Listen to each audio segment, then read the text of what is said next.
There are places where strange stories feel almost inevitable. New Mexico is one of those places.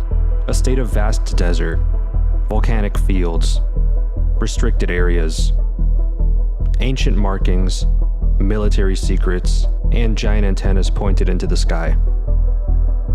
But in reality, all these things are connected because they come from the same kind of place. A landscape wide enough to be mistaken for empty, and strange enough to hold every story placed upon it. This is the Very Large Array, a network of 27 radio antennas spread across the plains of San Agustin. They look almost abandoned, massive dishes standing in the desert, surrounded by mountains and dry grass, aimed at something the human eye can't see. They're arranged in a giant Y across the plains.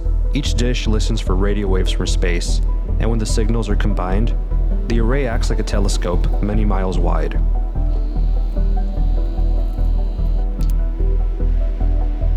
This place was chosen because it's flat, remote, dry, and protected from interference that comes from cities. Essentially, the machine became part of the desert, and the desert became part of the machine.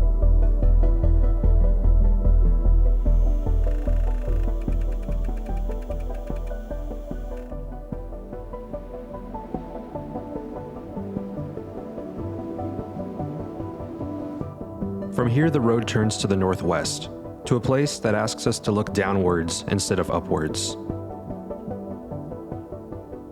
This is El Malpais. It means the Badlands. And from the edge of these sandstone cliffs, it's easy to understand why people would call it that. Below, the land turns black. A sea of ancient lava stretches across the desert floor. This is a lava field south of Grants, New Mexico. Walking across it, every step feels unstable. The rocks are sharp. The shadows are deep. The surface twists and folds like it cooled only a few moments ago.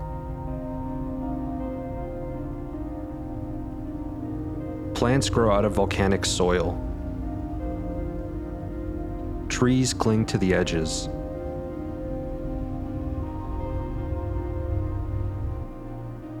Ancient volcanic craters rise out of the ground as if they can erupt again at any moment. This is one of those places in New Mexico that feels truly alien and remote. In the 1940s, during the Manhattan Project, scouts searched the West for a place remote enough to test the first atomic bomb. This lava field south of Grants was one of the places they considered.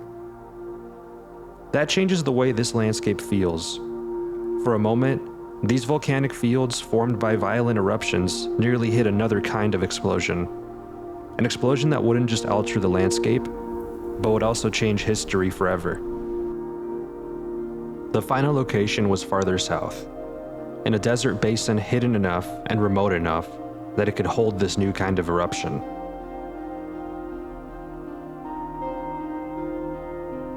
Then came the test. July 16th, 1945.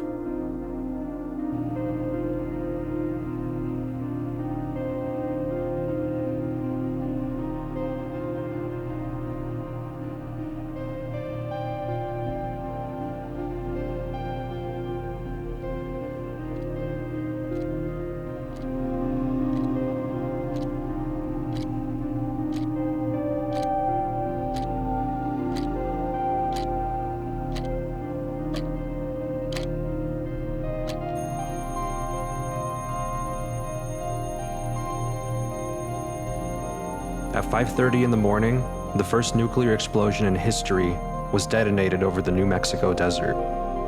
For a moment, the desert became brighter than the sun.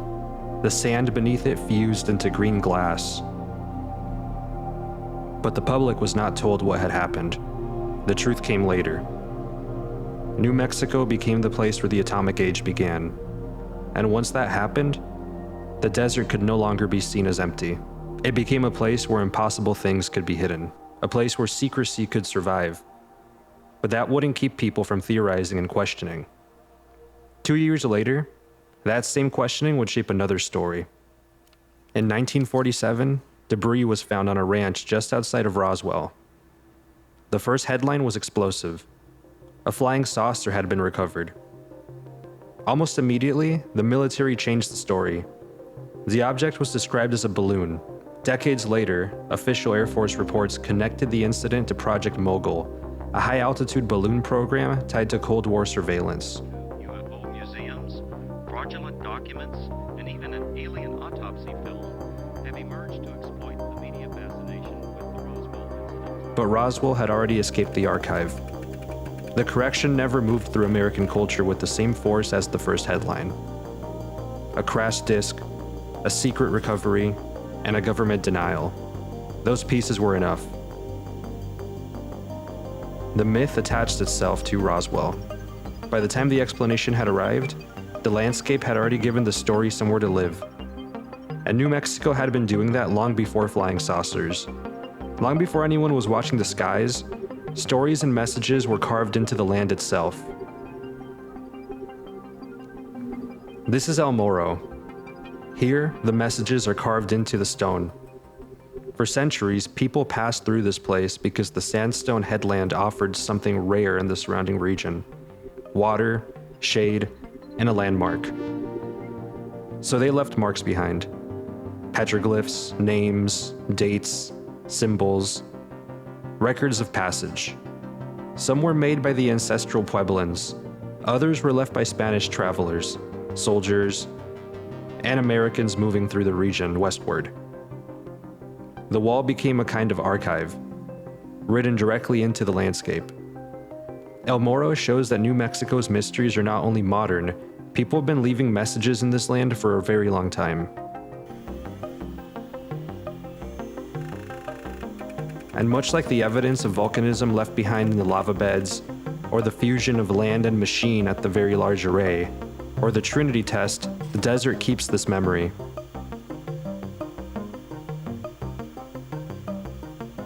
That's what connects all these places. The landscape collects stories, and New Mexico holds all of it. The scientific and the supernatural, the ancient and the atomic, the documented and the imagined. Stand in these places long enough, and the stories don't feel separate from the land. They feel absorbed by it. The antennas keep listening. The roads keep crossing empty space. And somewhere in between, New Mexico remains what it's always been: full of mystery.